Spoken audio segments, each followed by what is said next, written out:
Dr. APJ Abdul Kalam, the People's President and Missile Man of India.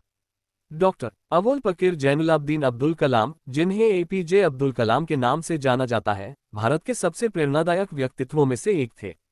वे एक महान वैज्ञानिक, दूरदर्शी नेता और भारत के 11वें राष्ट्रपति थे। उनका जन्म 15 अक्टूबर 1931 को तमिलनाडु के रामेश्वरम में हुआ था। उन्होंने अपना पूरा जीवन विज्ञान, प्रौद्योगिकी और राष्ट्र की सेवा के लिए समर्पित किया। भारत के मिसाइल और अंतरिक्ष कार्यक्रमों में उनके योगदान के कारण उन्हें मिसाइल मैन ऑफ इंडिया कहा जाता है। उनकी सादगी, ज्ञान और भारत को विकसित राष्ट्र बनाने की उनकी सोच ने उन्हें हर पीढ़ी में प्रिय बना दिया।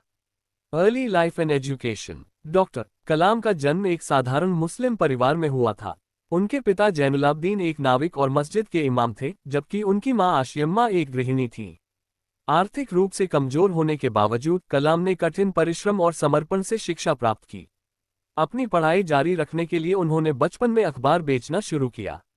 बचपन से ही उन्हें विज्ञान और अंतरिक्ष में गहरी रुचि थी। उन्होंने अपनी प्रारंभिक शिक्षा Schwartz Higher Secondary School, Ramanathapuram से प्राप्त की। इसके बाद उन्होंने सेंट जोसेफ कॉलेज, तिरुचिरापल्ली से भौतिकी में स्नातक किया। लेकिन उनका सपना हमेशा एरोस्पेस इंजीनियरिंग में कुछ बड़ा करने का था, इसलिए उन्होंने मद्रास इंस्टीट्यूट ऑफ टेक्नोलॉजी मिट में दाखिला लिया। यहीं से उन्होंने वैमानिकी इंजीनियरिंग, एरोनॉटिकल इंजीनियरिंग में स्नातक किया और भारत के रक्षा और अंतरिक्ष अनुसंधान के क्षेत्र में अपने योगदान की नींव रखी। Career as a scientist. Indian space research organisation ISRO. Doctor Kalam ने अपने करियर की शुरुआत रक्षा अनुसंधान और विकास संगठन DRDO से की, लेकिन 1969 में वे भारतीय अंतरिक्ष अनुसंधान संगठन इसरो में शामिल हो गए। वहां उन्होंने भारत के पहले उपग्रह प्रक्षेपण यान SLV-3 के विकास में महत्वपूर्ण भूमिका निभाई।